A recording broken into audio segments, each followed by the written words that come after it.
Fancy presentation that Marshall does, but I'll try to make up for it on the backside here. So I did reach out to Chief Connect. He is on as well, but being that prevention and pre-fire work and forest health is near and dear to my heart, Chief Connect has let me continue to kind of take point here in the county and then reach out to his staff if we need assistance here for larger projects that we got going on in the county. So kind of a preface for the discussion about the fuel management needs here in the county.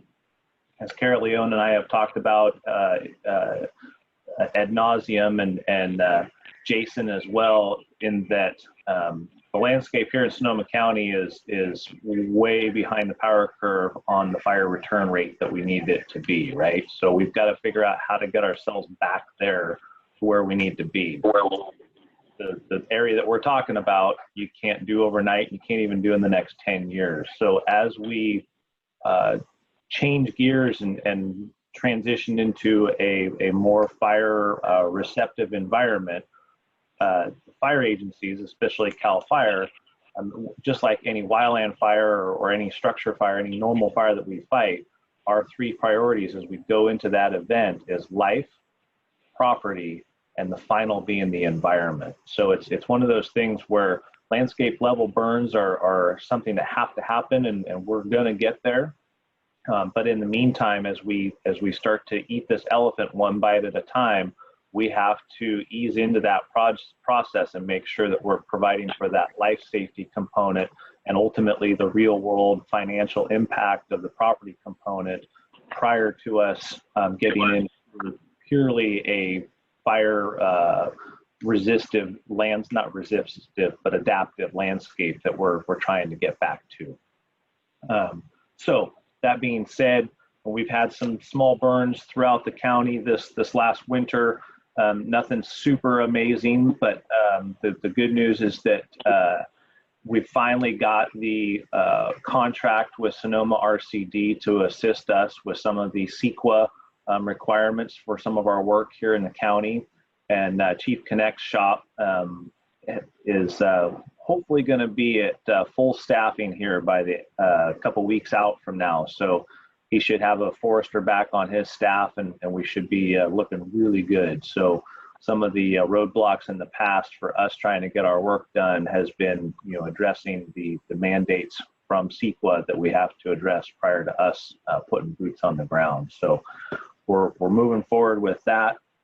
But that being said, we've got those opportunities out there where, a couple of years ago, Sasha and Jared and I having discussions about how we used the agencies and groups across the board to try to treat the landscape level that we need to, building that capacity locally so that we can share some of that load is coming to fruition. I had a conversation with Jeannie Worka a couple weeks ago, maybe last week, about a grant they're looking to get for slip-in units to provide support for prescribed fire operations down there in the Sonoma Valley.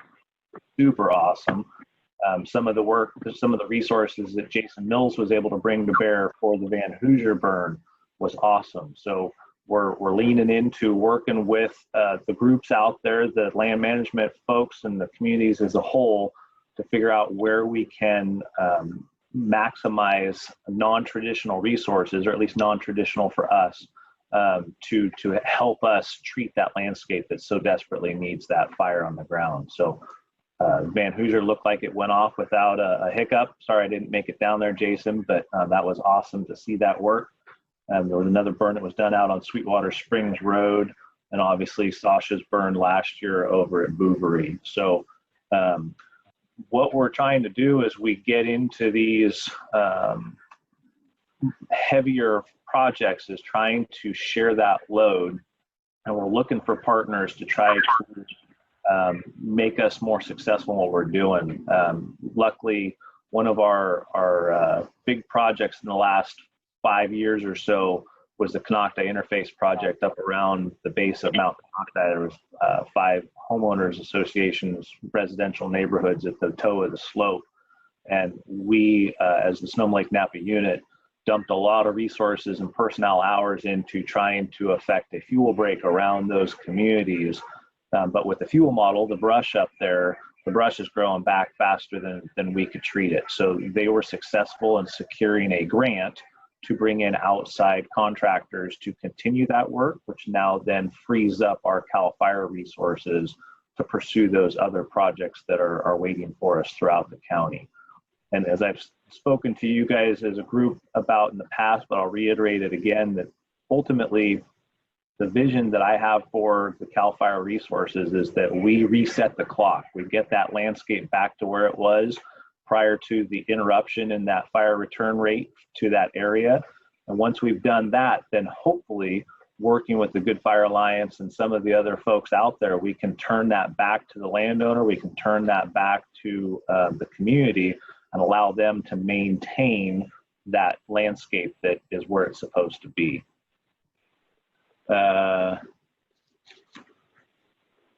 Chief Nicholls, can I just clarify that it sounds like you're really talking about controlled burns as like one of the major tools in the toolbox? It is one of the major tools in the toolbox, and you know, like Chief Tuberville put out there a little while ago, you know, while we had that great example of the dozer line that held for the Kincaid fire that was put in for, I believe he said the pocket fire, as Carol Leone and I have talked about in years past, and Jason Wells as well, that, you know, the fuel breaks 9 times out of 10 are the modern version of the Maginot line, that we put all sorts of time and effort and resources into creating a break that makes us feel good. But then when we have those large devastating fire events that are wind driven, the fire doesn't even slow down when it hits it. So I mean, it's spotting right over the top. And so your frontal assault on the fire is no longer successful. Not to discredit breaks as a day-to-day opportunity, because like with Marshall's shot that he had with the Kincaid, that was a portion of line that was not at the head of the fire and therefore was able to be held.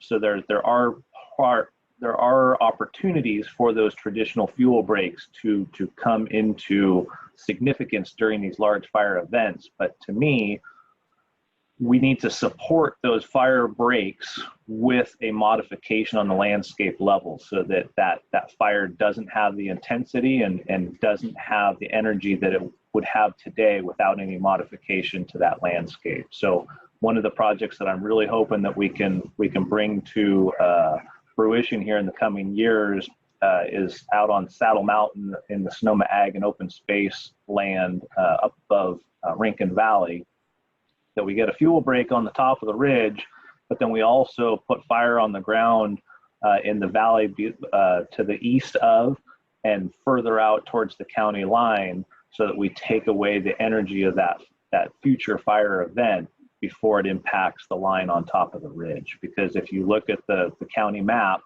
we don't have historical data to show that there has been a fire there since we've been keeping records. So obviously the fuel accumulation and the dead and down component is much greater there than it will be in say the Tubbs and now Kincaid scar footprints of the fires that we've had there. And so that's where for a while there we were doing a lot of work with TPW trying to maintain and improve and create safe ingress egress routes for folks coming and going from a neighborhood during an evacuation. Again, not to say that we won't do it, but we're in a spot where we have to try to figure out where we can make the most impact prior to that next fire event. It gave me a peace of mind when we had the fire up on Norbaum last week, where prior to last year, there was, you know, vehicles, typical civilian vehicles dragging mirrors on roadside vegetation because the oaks had grown and impacted the road. And so we're able to get our local engine companies from our Glen Ellen station and the Shell Vista Fire Protection District and Delta Camp out there to cut in that road segment. So at least there was something, and obviously we'd like more, but something that gets those ladder fuels up off the ground and hopefully prevents direct flame impingement on vehicles as people are trying to get out of the area. So talked about TVW, talked about those partnerships, that capacity that the Sonoma Valley Wildlands Collaborative is building, Good Fire Alliance is building, getting those resources a piece at a time so that when we are in a position where fuel conditions and weather will allow us to issue a burn permit to a non-fire agency to conduct a burn, then you have those firefighting resources already in your back pocket, that you're not relying on firefighting resources, because as we know, those are few and far between depending on the time of the year that you're trying to make that burn work, just as Jason ran into with the Ecology Center burn. So to tie back into the Nocti project, one of the ones that we've got in the hopper coming into this winter as a fuel break up by the geysers. So obviously the geysers outside of the Kincaid and Pocket have a robust fire history. And so there's a fuel break or a road that can be used as a fuel break coming out of the geysers, known as the Anderson Ranch Road, and about a a little over a 4 mile road segment that can be used as a line to hold a fire coming out of the geysers.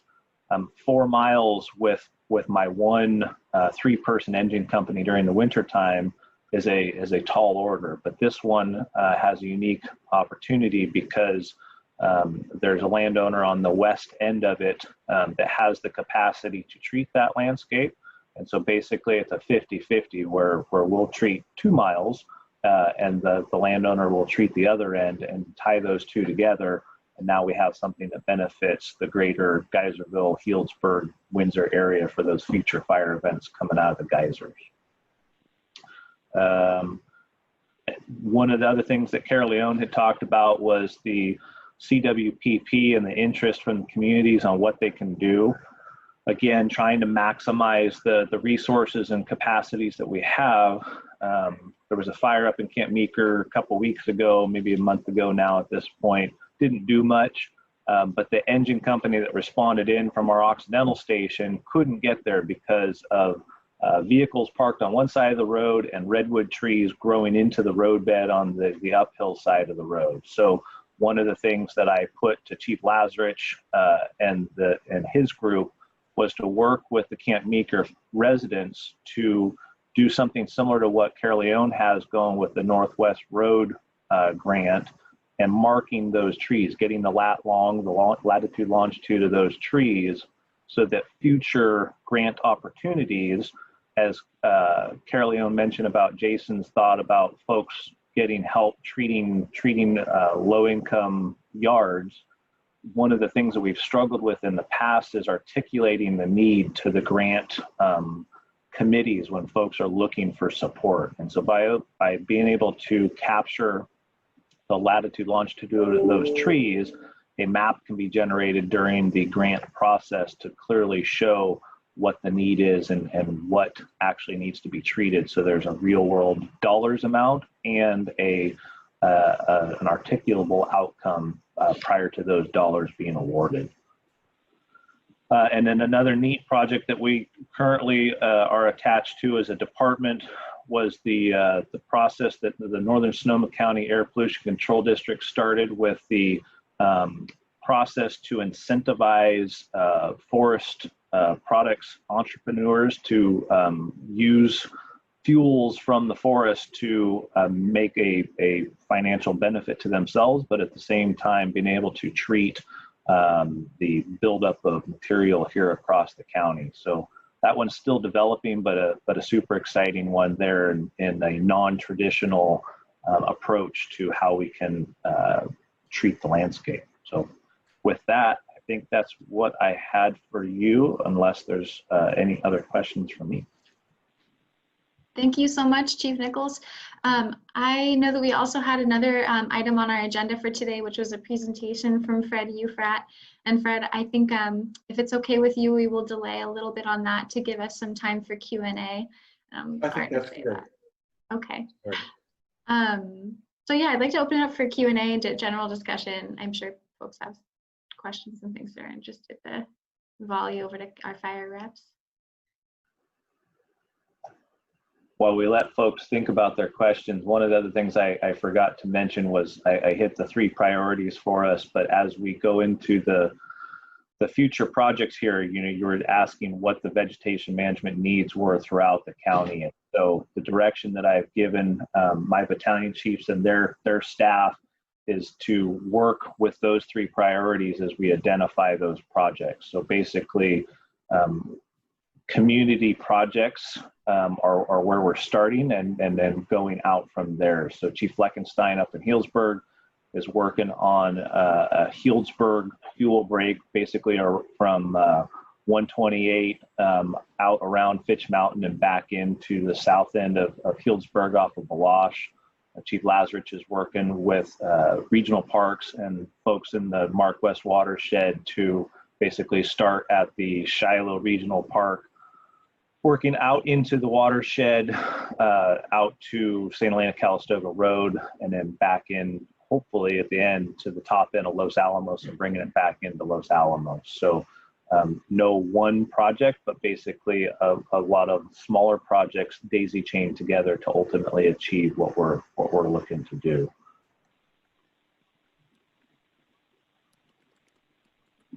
I guess my question is, thank you so much, Ben. Thank you to rounding up all of CAL FIRE for those updates. That was really amazing. But I think transitioning on to where to go from here, I think some of that information is going to be teased out from Carol Leone's efforts for the countywide CWPP. But my big looming question is, which ridge line do we really want to focus on? Which ridge lines are we going to make clearly identified as where we want to have sustained fuel breaks? And how are we going to sustain the funding to maintain those fuel breaks? And in our next forest working group meeting, I think we're going to have the forester from Napa out, Peter LaCourte, and what he did, and then crew work fanning down in 100-foot bands. And now he's introducing prescribed fire to then get all that fuel on the ground burned out in the fall. So it seems like a good model that we can follow. It's all, expensive to do every phase of it. So I think we're really going to have to work together to pool every resource we have to get this effort off the ground. And I don't know where that really leads us in terms of question-wise, but more a conversation piece of where to go from here. No, excellent question, Jason. And I was remiss in one of the projects I just gave Chief Connect for a legacy type project is a county line fuel break, basically the Miacamas fuel break from Trinity up into Sugarloaf, tying into the top end of Pythian there. So that's a unique opportunity, because in that project between ag and open space and state parks, there's one other landowner, a non-government or land ownership owner in that chunk of line that's a little over 11 miles long. That's a totally doable project. When you look at the south side of Trinity, working your way down towards the south end of the Sonoma Valley there, the landscape is much more chunked up with individual land ownership, and it makes it a much taller order to try to get a whole bunch of landowners on the same page. And then, like you said, with it being a legacy type project that's not going away, as land ownership changes, are those future owners going to be in as much as the current batch? So where we can, you're absolutely right. Basically, like I said, from Trinity up into Sugarloaf is my priority for your neck of the woods. Chief Tuberville has several projects that he's working on in the greater Cazadero area using Brooks Jenner Headlands project is kind of the anchor point for it, working out into Judy's neck of the woods for the Coastal Ridges area, all the way up to King Ridge Road and back into Stewart's Point, Skaggs Springs Road. But like you mentioned, that's a lot of ground to cover and not a lot of resources. So we finally got our own masticator here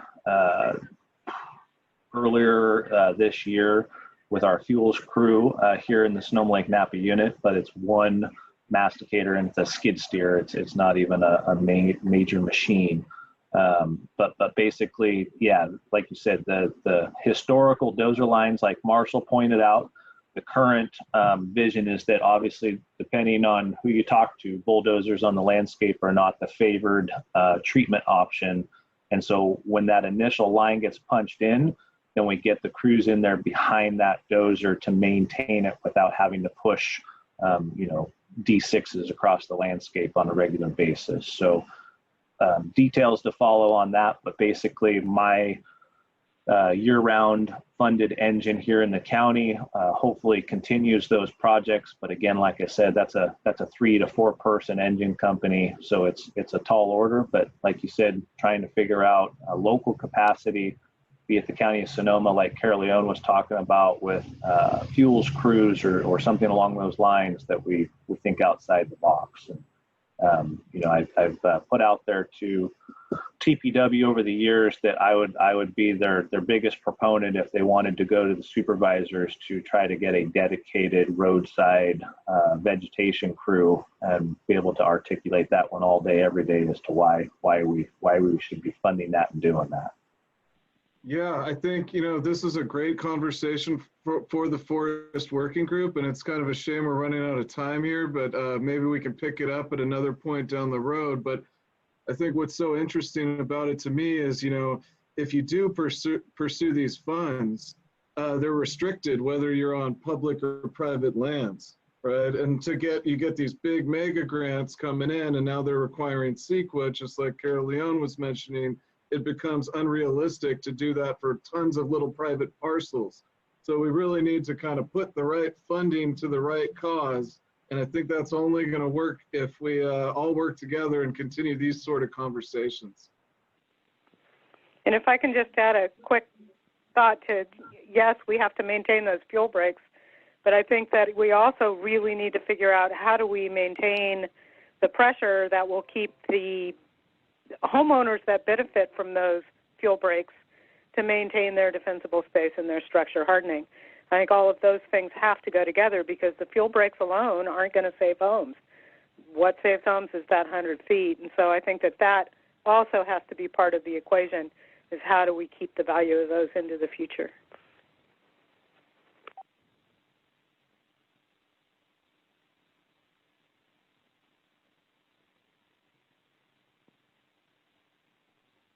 Yeah, I think this is I'll a really, chime in, if you don't mind. Yeah, go ahead, Kim, please. Thanks a lot, Ben, to really address a lot of great concerns that the people have, and that you're doing so much work out there. Really, really appreciate the type of support you're giving us.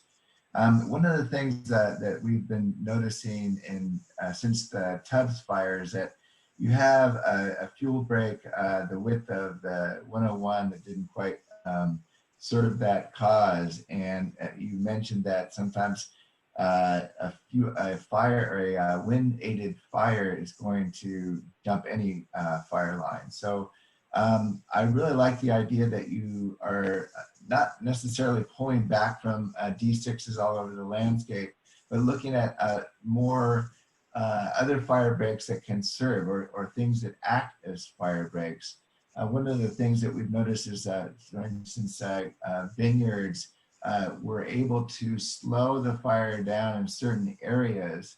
Now, I'm just thinking about that line along the county where you just mentioned Sugarloaf to Calabasas Creek, and then you have the Thatcher property in between, which has an active vineyard. So have you considered linking those together and trying to be able to be strategic about taking a landscape that is less flammable, i.e. like a vineyard, and linking it to the management practices of an open space preserve or state park.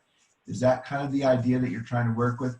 Leverage the sites that you think are going to be manageable, and then work with agencies, maybe provide them with some financial support or technical support to aid us in creating, maybe shaded fuel break systems on those properties?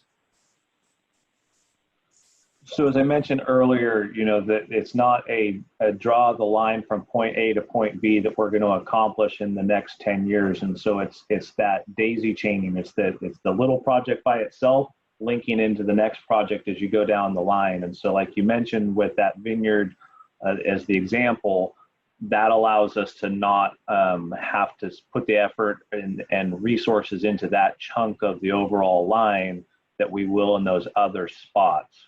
I would put to you that while the vineyards have slowed things down, they also have other impacts to the environment when those vineyards get put in. And so, during the Cavedale fire in '96, there was a belief by some of the fire resources on the fire that the fire was below the vineyard on the far side of the drainage, and we were going to be able to pick it up over there because it was going to bump into the vineyard and it would lose its energy and we'd pick it up over there. The problem is that vineyard was a dry landscape vineyard and it wasn't mowed. And so there was plenty of grass to sheet that fire right through the vineyard and take it to the top of the ridge and up over into Napa County. So the vineyards, they've had their spots where they've helped. Obviously, it took a lot of energy out of the Adobe and the Nuns as they tried to make their run towards Rohnert Park during the 17 fires. And obviously, if you've seen aerial footage of the Kincaid, that took a lot of energy out of the fire front coming into Windsor as well. But again, as a whole, we'll make the use of whatever resources are out there. But I also am cautious to say that we should put vineyards all around built up areas. I certainly wasn't advocating for more vineyards in Sonoma County.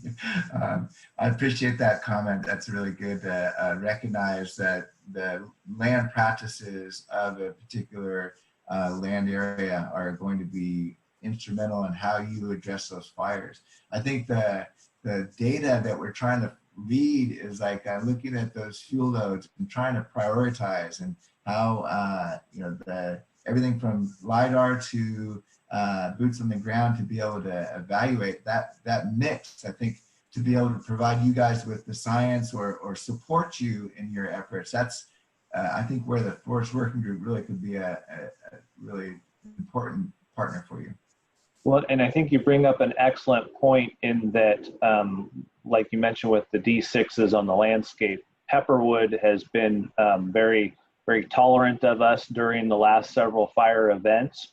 But at the same time, Michael would love for us not to be running dozers across his property when we have those fire events. And so my conversations have been with him that where he's got rocked roads, if we can get prescribed fire on the landscape to reinforce those roads, then it's a win-win that we haven't put bulldozers across the landscape, but we have basically a ridge top line that we can use for that flanking action and to build that box to get that fire put to bed for those future fire events. And so that's where those prescribed fire operations are so critical to support that overall mission that we're trying to accomplish. And if I can jump in, that this kind of consideration is exactly what we need to be doing for the Community Wildfire Protection Plan. So using those existing potentially modifying factors like the vineyards to plan those, that will be part of the equation of how we prioritize these projects. And since your team is already intricately involved in the GIS portion of the plan, I think that you can expect to get the results that you want out of that process. And speaking of GIS and Pepperwood and the research that's going on, the Ackerley lab is working with Pepperwood, and the question that really stuck with me last time was, how do you just differentiate dug fir with and without fuel ladders underneath it? So we are addressing that specific question so we can highlight those areas that are the 5,000 trees and acre zones and go straight to them.